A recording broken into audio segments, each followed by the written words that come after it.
You're listening to TechRecruit, a podcast that educates talent acquisition and recruitment professionals on innovation to attract talent across all industries. We're glad you're here. Welcome to the TechRecruit podcast. My name is Stacey Broadwell. I will be your host. And today we have with us Miss Candice Taylor. She is the Director of Recruiting at ChowNow. Welcome, Miss Candice Taylor. Thank you. I'm happy to be here. So I'm very interested in what you're doing there at ChowNow. Tell us a little bit about your role and tell us about ChowNow. Yeah, of course. So ChowNow, we were founded in 2011. We're headquartered here in Los Angeles and have just recently opened a regional office in Kansas City. And our mission as a company is to help local restaurants thrive, simple as that. And what we provide is online and mobile ordering for restaurants that enable them to streamline their takeout business while keeping their brand at the forefront.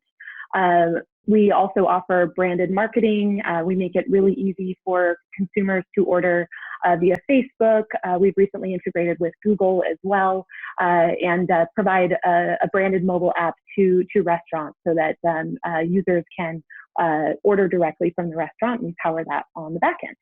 A little bit about my role at ChowNow. I'm the director here. I was actually hired on as the first in-house recruiter almost 4 years ago, and have had the honor to basically be handed the keys to our recruiting function. So my job is to ensure that we are developing a really strong recruiting strategy that's going to attract top talent that really exhibits our core values, as well as provide a world-class candidate experience. I love that you were the first recruiter with ChowNow. You've been there 4 years, you said. So when you joined, what was the catalyst for their hiring you? Was there a recruiter in the seat before? Were they contracting out? And what did you step into? Yeah, it was a really interesting time to join the company. There were no recruiters in-house. They really did not have any strategy in place in regards to how they hire. I think they had worked with a couple of agencies that were focusing on sales, and then of course, network referrals. No applicant tracking system. They were actually using Podio, which is a project management tool to manage candidates. Basically my job was to do some needs analysis and just step right into both recruiting for every role within the company, as well as starting to build a strategy around how we hire. What an amazing opportunity. I see. I'm kind of like thinking of how I would step into something like that, and they didn't have a system. They were using a project management tool. So you got to actually bring in a new applicant tracking system. And tell me about did you bring in something that you used before and you liked, or did you do some research and try to go for something new? What was that like? Yeah, so I've actually always worked for recruiting organizations that are mammoth organizations, already have tools in place. I came from Amazon prior to coming into ChowNow, so we weren't empowered to move the needle when it came to systems and processes. So this was a new experience for me. We identified a few different platforms, one of which actually our CEO recommended, which is what we use today, Lever. Lever has a female founder from San Francisco. They are really paving the way in regards to how they look at talent acquisition. And it was really just a no-brainer for us. And we've been using Lever since October of 2015. So you were at Amazon for several years, and I could see that would be it's such a large company, and you're just doing your recs and you're doing things with no real way to step into having some strategy. And was that something that when you made the move, you were looking for, and you were kind of searching, I wish I had something more meaty. I want to develop the strategy. I want to make an impact. Or were you looking for that, or did it just come to you? Honestly, no, I was not looking for that. I was really looking for an opportunity to work at a company that had a really strong mission and strong values. That was kind of smaller stage where I could have more impact, at the executive level. But I had no idea when I went through the interview process that I was going to be the one that was defining the strategy. I wasn't necessarily prepared for it. But one thing about our company is that our executive team really empowers you to take ownership of the work you do, and are there to provide tools to ensure that you do have the support. Me coming in as probably the most knowledgeable person in the company about recruiting, they were leaning on me, and they gave a lot of trust in me to make the right decisions for the company, and that's a lot of pressure, but it's also it's something that being at the helm of a company's success in recruiting, you don't take that lightly. So I've been really thoughtful in my research and how we've approached building a recruiting framework. And our CEO, Chris, I report directly to him, and he has been amazing at giving me this opportunity as I grow. One of the reasons I originally reached out to you was because I had seen your job descriptions and I love them. And I had reached out to you because I said, can I talk to you about how you develop these? And one of my favorite people, as everybody knows, is Lou Adler. I love some of the strategies he has. I feel like he sets a good barometer. And one of the things he says is that you hire you hire on performance versus skills.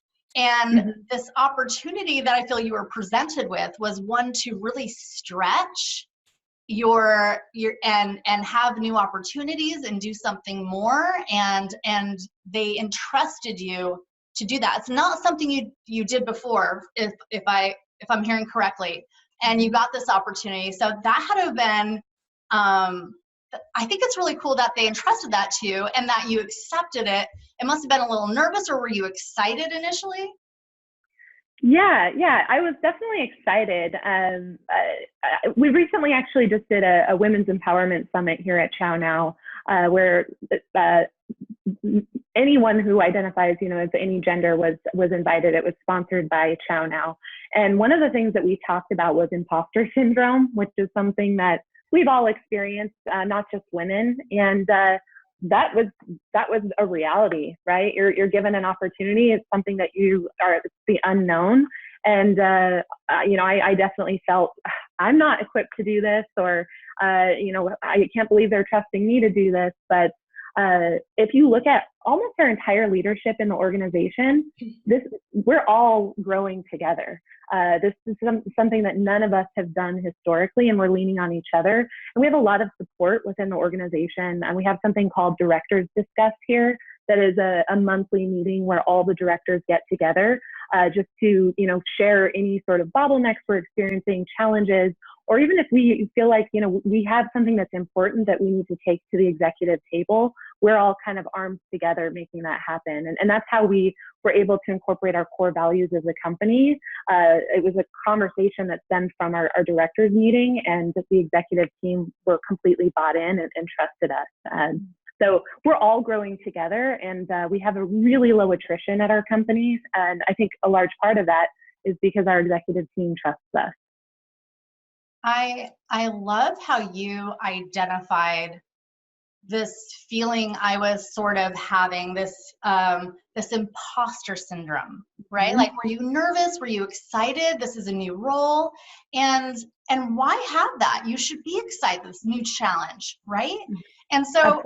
When you did this empowerment summit, what advice do you give women who are looking to take that next step and looking for this challenge, but they're held back by thinking, oh, that imposter syndrome? Do you have any advice for somebody in that position? Yeah, for sure.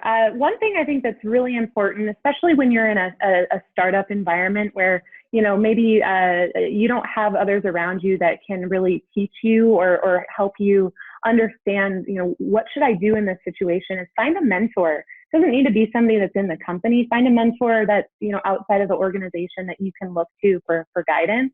I know for me, that's really helped me as I continue to grow.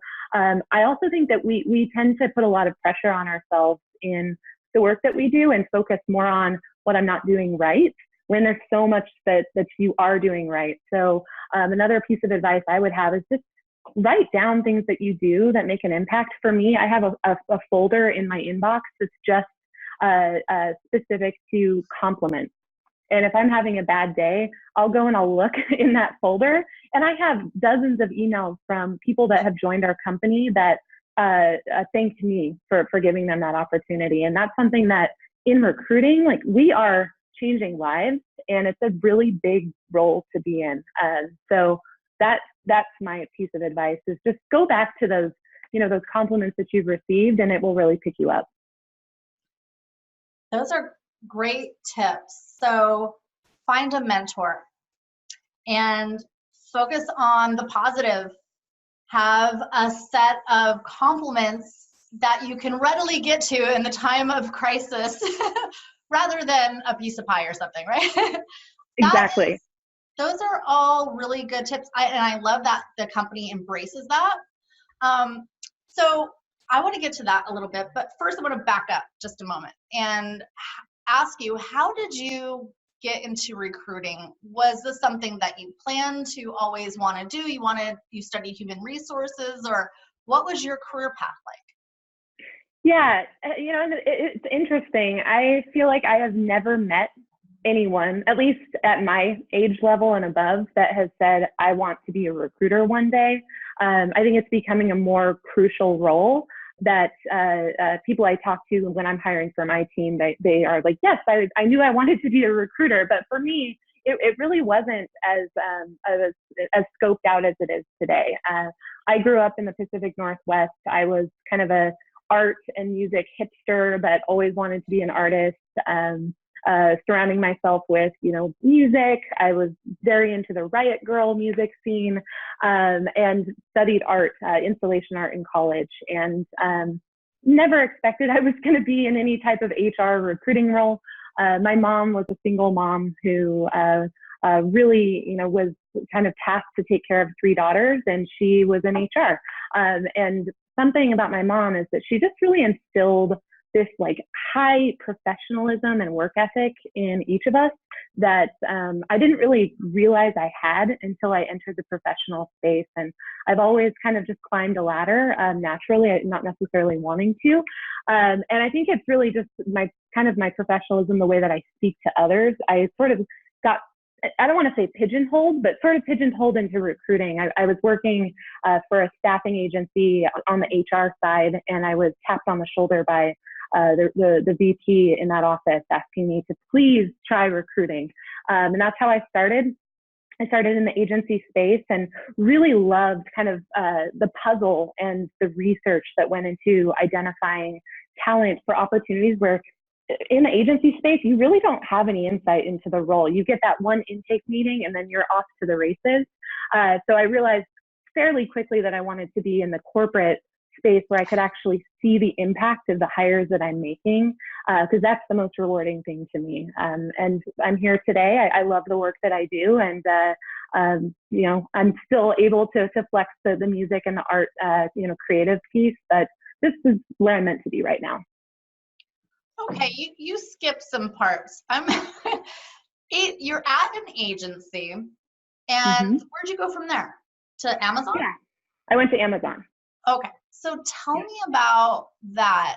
Did you apply? Did they reach out to you? How did that come about?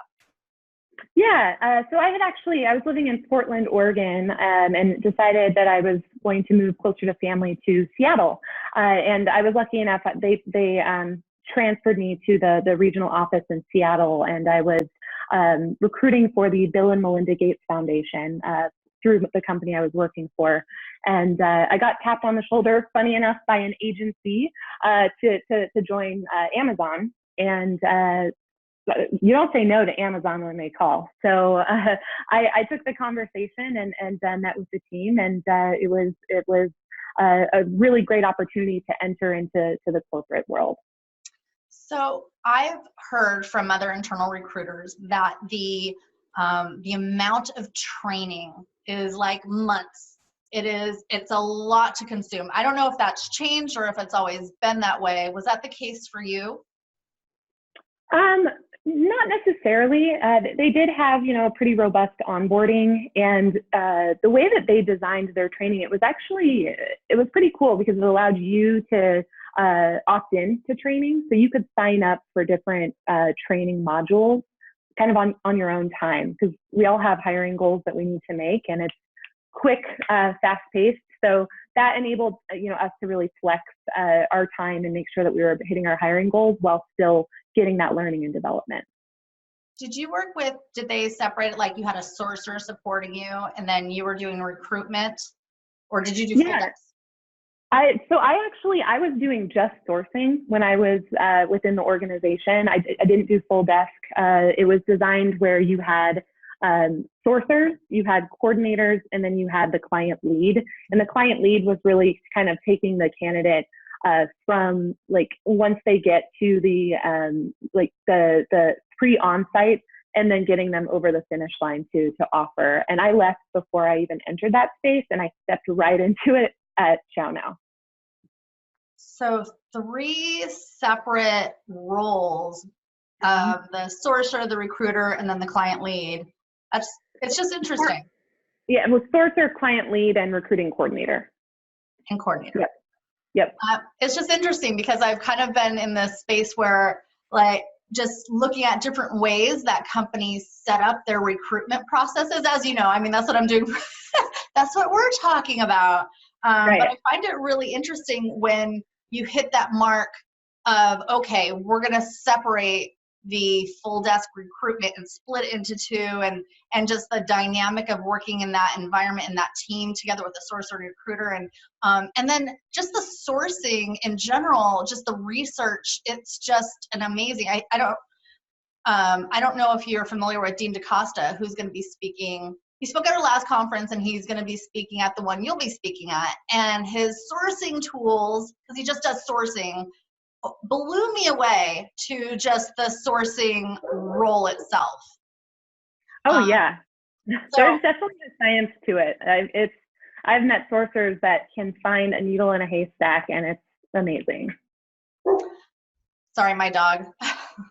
Okay, so then you join ChowNow, and you get this opportunity to make this impact. You came in. Did you come in initially as the sole recruiter, and you were just doing recruitment, and then you brought in the technologies? How did that kind of go about? And did they have the expectations set out for you when you first joined? No. No. They needed someone to help hire. That was ultimately the role. They needed somebody that was going to help with the hiring, and I think they realized pretty quickly when I looked at what they had in place that there was a lot of work to do, and I was willing to roll up my sleeves and do it, and they were willing to allow me to do that. So there was no expectation defined. I was actually hired as a sales recruiter, and I was the staff recruiter. I was hiring for every role in the company. It's interesting. We're going to talk about the job descriptions too, because I had that thought, because if and I love that stellar job description that says this is what's expected, or what you'll be doing in the first month, the first 6 months, the first year. And if you're a startup and you're like, well, we need help, I don't know what they'll be doing, we want them to help us figure it out. And then what do you do in that regard? I guess you'll have the skills-based job description. So like I was mentioning before, one of the things I was most impressed with ChowNow is their job descriptions, how it had the expectations for the 30 days, the 60 days, and tell us about that. Tell me about your job descriptions and how you put them together, because you could probably describe it better than myself.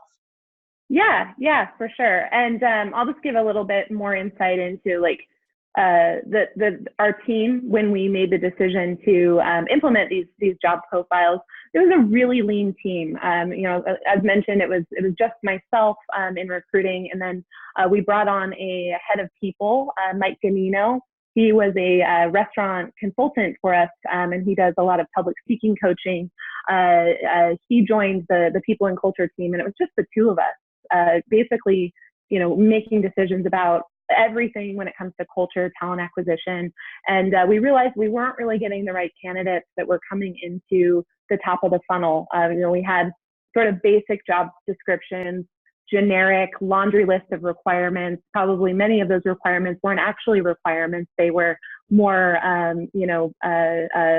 deal makers in a sense.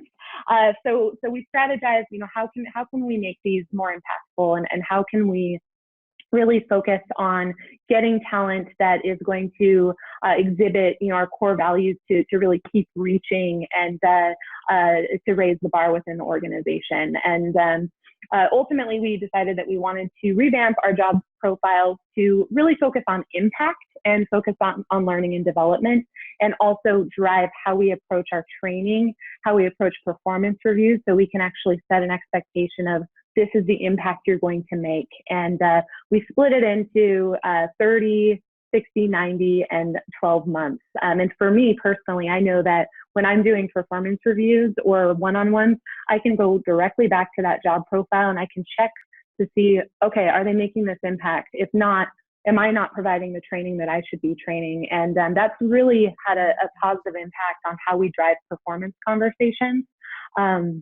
I read a statistic, I think it's like 72% of hiring managers say that they're providing clear job descriptions, and 36% of candidates say that they're actually provided with them. So, I think being intentional in how you write a job profile, it really does go a long way.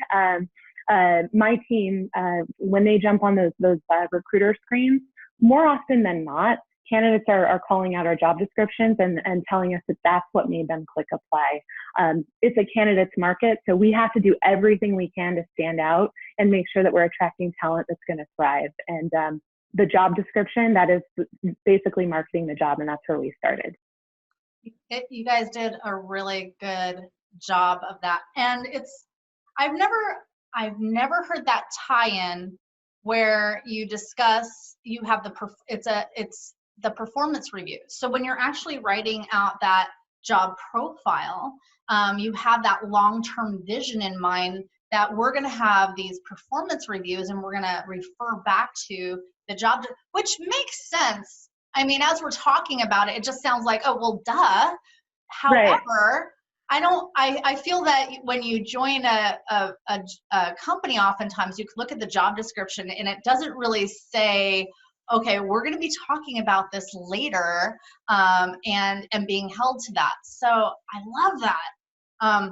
There's also that whole idea now where data is so available to companies, and being able to pull that real-time data, whether it's in surveys or in performance reviews, into the company to make decisions and going forward, especially with hiring. And maybe that is a little bit off the top, but I'm curious, do you guys do anything with your performance reviews in regards to utilizing that data for hiring? Yeah, so we actually implemented OKRs. Are you familiar with OKRs? Yeah. Tell our audience what an OKR is. Yeah, so it's basically an objective and a key result, and it allows each individual to be able to track and drive their own performance as it rolls up into company goals. And the job profile allows us to determine what those OKRs are going to be for each team member, and really think strategically about how that's going to drive up into those quarterly and annual company goals.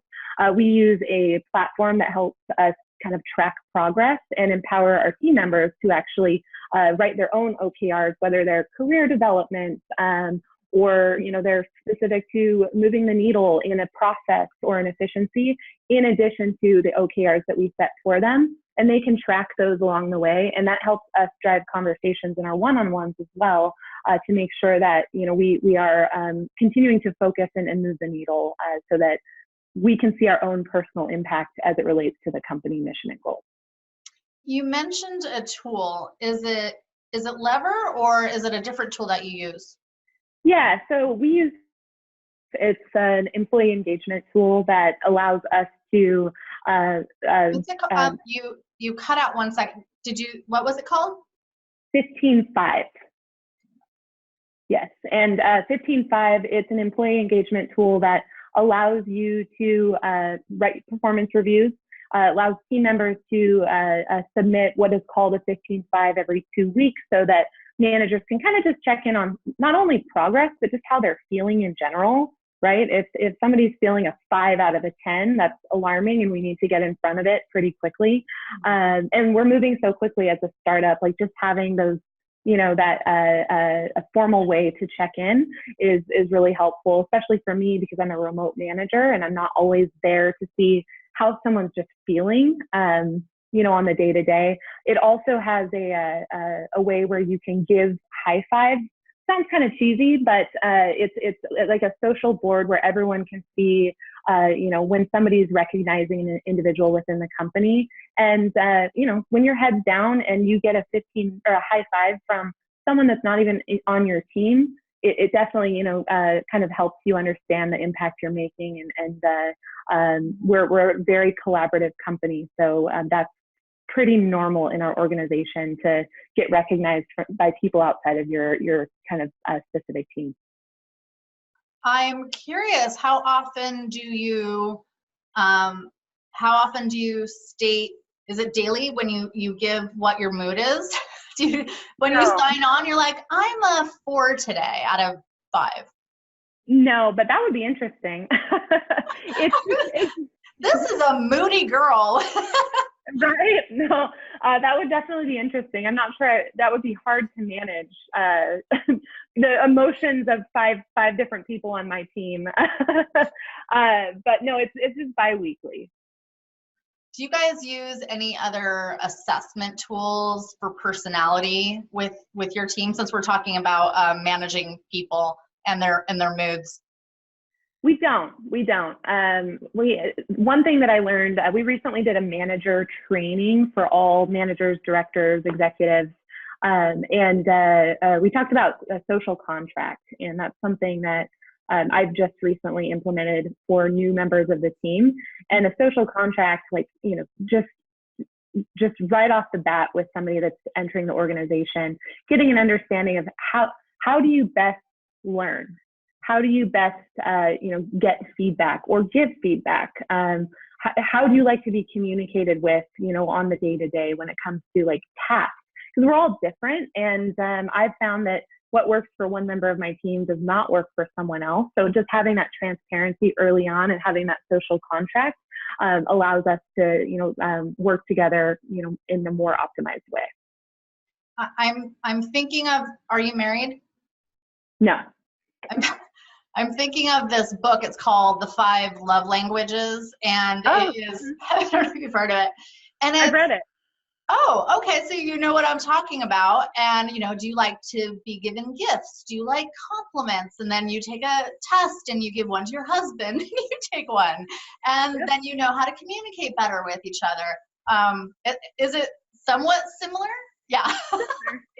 Yeah. I mean, we work with the people, on our team 40 plus hours a week. So we should probably know how to communicate with each other in a way that's going to be effective. Yeah, you couldn't call it love languages. It had to be social contract. Sounds better. We are a pretty touchy-feely organization, but we would not go that far. So are you open to sharing what your language is? Yeah. So I mean, for me personally, I'm a very direct person. So I set expectations up front. I really, if someone's going to be communicating with me, I want them to come to me with what they think is going to be the best decision. And then I'll say yes, or I'll give guidance. I really struggle when I have team members that are just constantly, and it's okay. Like there's a point in time where it's acceptable to ask a lot of questions. And I think questions are great, but I also want my team to feel empowered to understand what they think is the best solution. Right. And then I'll give feedback. And I think that's the best way to learn versus just constantly leaning on your manager. So I instill that pretty early on. And if I am seeing that, I'll push back and say, well, what do you think you should do?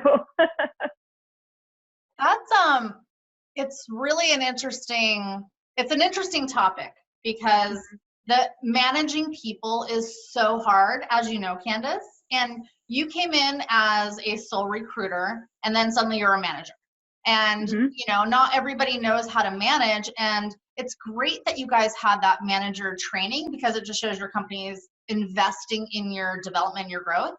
But did you find it was difficult initially managing people, and did you kind of need to step back and kind of, you know, absorb training? Or Oh yeah.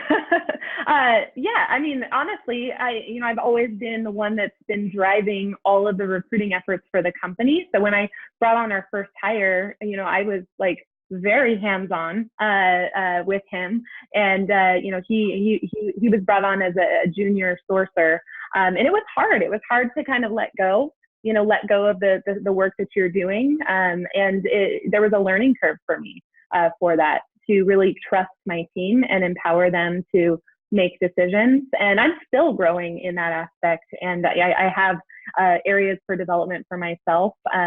But it's been a really good journey, and I'm learning how to trust and how to empower others and really celebrate their successes and how it's, you know, driving success within the company. The trust thing. I'm enjoying this conversation, by the way. Good. I think that's my thing. It's so, I own process, and I get a lot done. And when I've worked internally and I've had a coordinator who screwed up scheduling or something, I never trusted them again, and I just did it all myself.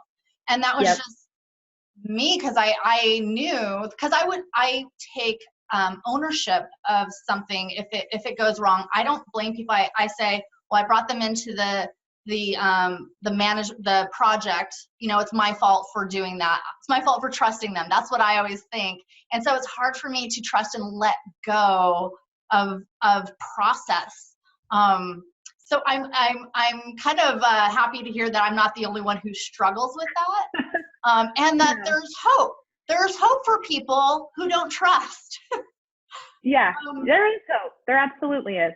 And I think a lot of people have that mentality. And what I've learned is, like, if anything, you're only going to stifle someone that really wants to grow and learn from you if you don't trust them to do the work. And we're all going to fail. Like, nobody is perfect. We're all going to fail. If I see someone continuously failing and not, you know, implementing the feedback, that's another story. But my team, they are high performers, and they are thriving in their jobs. And it's been a really amazing, you know, opportunity to step out of that seat and watch somebody else shine. And when you mentioned another sort of dynamic, when somebody is constantly needing that hand holding and how you can gently push back.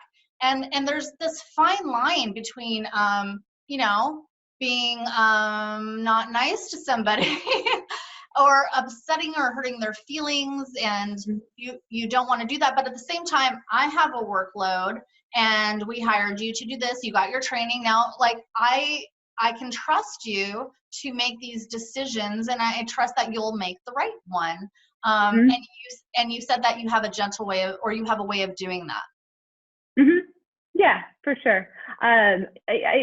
I'm someone that really focuses on training up front, and I'm going to be very hands-on, you know, in those initial weeks, because I don't want a member of my team to fail. And as you know, in recruiting, we're business partners, right? We're business partners. We have probably more visibility into an organization than any department, because we are working with every single stakeholder within the company. So for me, you know, I really share with my team members up front, you have to invest in the relationships. You are not going to get results without investing in that relationship bucket. So spend time with those hiring managers, get to know them, get to know their personalities, build that trust. And I promise you, by doing so, you're going to have a lot more flexibility to, you know, recommend a candidate that they might not typically want to talk to, or, be an advisor in those debriefs. And if you see that there's a hiring risk, if you have that trust with your hiring manager and you speak up and say, hey, I hear everyone's feedback, this is my recommendation, they're going to trust you and they're going to take that recommendation. So that's the biggest key for me, is invest in those relationships, and I guarantee you'll see better results. I like that. Tell me a little bit about your team. What your recruitment team looks like, what you're leading, and kind of what you're challenged with. Yeah, so right now we have a team. Actually, just hired a third recruiter. Congrats. We have. Thank you. So I brought on our first team member as a junior sourcer, and honestly, that was the budget that I had. And as a new manager, it was a really exciting opportunity to grow someone that's very entry level in their career to now someone that is making several hires per month that are high performing team members. We have a tech recruiter. He was brought on as a sourcer as well. And I made that decision because I wanted to make sure that I was able to be very hands-on in how we approach candidate experience. So I kind of handheld those getting candidates over the finish line. It was a lot of shadowing, two-way shadowing, and just recently promoted our tech sourcer into a full cycle position. And then we have a recruiter that's joining us in Kansas City that will be a full cycle recruiter as well. We have one coordinator that supports all three of the team members, really driving the candidate workflow, getting them through the pipeline, and driving candidate experience. A lot going. Are they all on site? Yes. So there are 3 on site here in LA, and then we have 1 that will be on site in Kansas City where I sit. So dispersed team, but we do morning stand-ups every single day, 10 a.m., where we get on a call, talk about priorities, bottlenecks, announcements, and we're constantly communicating throughout the day. So this is probably one of my it's one of my panels actually at LAX TechRecruit, even our first one, how to build and scale a talent acquisition team. And it was great for the audience for 2 reasons. One, if you are a recruiter, you want to know, well, what are they looking for? What's the best, what's the DNA of a good recruiter? Or what are they agency side? Do they come in-house? And then also for the peers, the talent acquisition leaders, because they get to hear from their peers how they're building teams. So they can also do that. So it's a lot of learning on both sides. But I'm curious, when you are hiring, and you mentioned that you started with a junior sourcer, because you came from the agency side, did you hire from the agency side, or were they brand new? He was fairly new. I think he had done an internship and then had a short role as a recruiter. The company, I think they reorganized or had a layoff. So he was pretty new from scratch. That was, just training somebody from the ground up. Our tech recruiter came from the agency side, and I preferred that. I wanted somebody that had worked in that high volume, full desk. Well, he actually wasn't full desk, but that high volume role. That you're going to be comfortable stepping into a company where you do have a fairly high volume of a requisition load. But in regards to what I look for in recruiters, it's a very emotional role. It's a roller coaster, and we've all been there when you have somebody that has verbally accepted, and then you get an email that they've declined your offer. It's like the most deflating thing in the world. You're back at square one. So you really have to, as a recruiter, have like extremely thick skin and grit and self-motivation. In addition to that, like super hyper organized. We're moving candidates through the process at a quick pace. And one thing that we focus on is candidate experience. We've developed it like a product. Every candidate that gets through our process, it is like very, very high touch experience. And, they have to be extremely organized and passionate about the company, passionate about the mission, and have the communication style where they can really, exhibit that in those conversations and get them excited. This is a perfect segue, actually, because you're talking about candidate experience, how important it is to you. Even earlier, you said it was almost difficult for you to hand over the reins because it was so important that those who were recruited in or candidates who were spoken to had that valuable experience. And so you developed an interview process, and you're going to be speaking about that at LAX TechRecruit in July. Would you tell us about what you're going to be speaking about, what your topic is?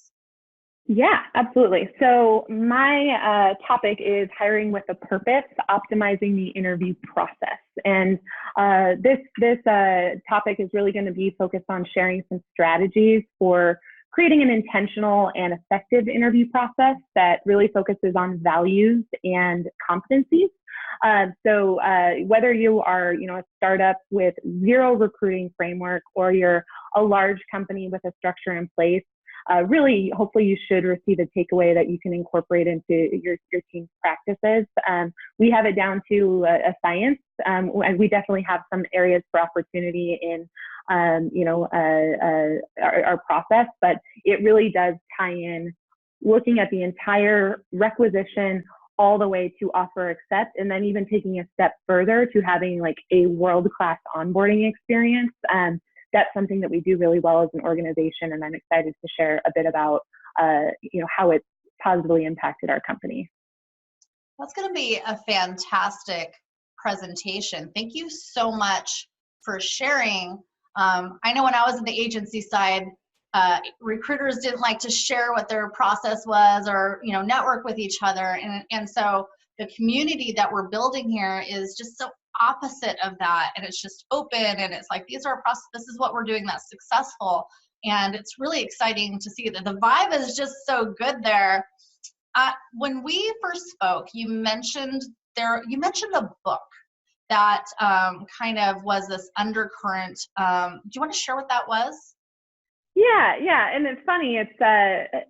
This came up in a candidate debrief. We were just talking about our talent bar, and as we scale, ensuring that we continue to hire people that are really going to make sure that we're continuing to get to the next level as a company. And our CEO, he was on a debrief, and after we chatted, he was talking about a book. It's called Principles, and it's by Ray Dalio. He's the founder of Bridgewater Associates. And it has nothing to do with recruiting, but there's kind of some, topics that are very much threaded into how we approach recruiting. So to just give you a little bit of insight into how we make hires, we have committees, and I know a lot of companies do something similar, but we do debriefs, and we have a hiring committee that's typically about 5 or 6 individuals, and each person has an opportunity to make a hiring recommendation. Ultimately, it's the hiring manager's decision, but we don't make every single hire is a perfect hire. We do our best. But we were talking about kind of ensuring that we maintain that talent bar, and he brought up this book, and I read it, and he talks a lot about something that's called a believability score, something that comes up in your personal and your professional life and really impacts how you make decisions. And I have this definition. So the definition of believability is believable people as those who have repeatedly and successfully accomplished the things in question, who have a strong track record with at least 3 successes, and have great explanations of their approach when probed. So for us, as we continue to scale and grow, there's an opportunity to take it to the next level in regards to our interview panel members. And something that Lever does really well is it allows you to actually look at a panel member's feedback kind of over time, and tie it back to the hire that was made. So I'm working to partner with our HR manager to look at the performance of team members that we've brought on, and then look at interview committee members who have scored them either high or low, and see if we can find any consistent trends where maybe somebody that is on the marketing team has made great hires for people that are in sales, but not necessarily in engineering, so that we are designing our process to have the most impactful committee members that have the best believability when it comes to those competencies, so that, you know, we're continuing to make great hires. So that's something that is kind of next step for our organization as we build out our process. I feel like, so that statement, I wrote part of it down, but I didn't memorize it, but you memorized it. And I feel like it ties back into the trust thing. I was said, as you were saying it, I said, I should memorize that and post it on my computer and just always have faith in people, because you made the right decision based on these key principles or performances that they've had in the past, that they can do the job. Right. I'm going to use that, Candice. I'm also going to take a clip of what you just said, and I'm going to put that online, because that's great advice. Okay. Personally, I'm really interested in something about you. You remind me of my sister so much. I'm going to show you a picture of her. I'll send it to you. You guys look alike. She's got like the tattoo. You got a tattoo. You probably got more. I don't know. But you have that same sort of like vibe too. And she's an artist. And so and I was curious, do you still draw? Or not really. So I painted, and I did, it's called installation art. It's really hard to explain, but if you see like sculptures that are interactive, you know, whether it's outside or it's in an art museum, that's considered to be installation art. And in college, I did a lot of video art, so animations, but incorporated it into installations that people could actually interact with, you know, in person. And then I also play music, not professionally. I just love music, and I have an electric guitar. I have a little micro Korg synthesizer that I like to play around with. Candice, I really like karaoke. Maybe we could do a little jingle. We could put something together. You know, we're gonna have a pre-conference event, you know, like a happy hour the night before. So hopefully you're in town, I'm hoping, and out in Venice. And I wonder if maybe we could do like a karaoke. Maybe that's like a post-conference thing though, because we don't want to be like blurry-eyed for the event. Yeah, post-conference when everyone's nerves are on the floor and we can just go enjoy. Oh, it's gonna be a lot of fun. For me, like doing these events, it just you know, it reminds me of when I used to snowboard, and I'm standing at the gate and they say my name and I'm nervous, and then I drop in and just all I hear is the sound of my snowboard and I'm in my zone. That's what conferences and events are like for me. It's like that adrenaline rush. I was hoping you had like a blog or a website, unless maybe you do that. I could see your art. Do you have anything like that? No, it's like it's all just like internal these days. I hope that, you know, I'll get more involved in my creative side. I don't know. I'm in Kansas City now, and there's a lot of art there, and I'm starting to get a little bit inspired. So you never know. I might have something public soon. I feel like, and I've not been there, but from what I've heard, if somebody said to me, "Oh, Kansas City," I would think, "Oh, that sounds like, you know, rolling hay and fields and it's boring." But I hear it's a really exciting city. Were you surprised too? Yeah. It was a really unique experience for me. I had the opportunity to go with our co-founders and a couple of other leaders from the company to just check it out. None of us had been there before. I was expecting the same thing, to be quite honest. And we landed, and like from the moment we were in our lift to every interaction we had with, you know, servers, bartenders, the KCADC, which they were really responsible for the pursuit of getting us there. They were like the most friendly people. And it was weird because I'm from Seattle. I don't know if you've heard of the Seattle freeze, but this is like the complete opposite of the Seattle freeze. Oh, no. What's the Seattle freeze? It's the term for like how people interact in Seattle. Like, don't really want to talk to you. I'm heads down. It's a real thing there. But in Kansas City, they're all about community and connecting you to the right people. I think I've made more connections in Kansas City in 4 months than I made 5 years living in Seattle.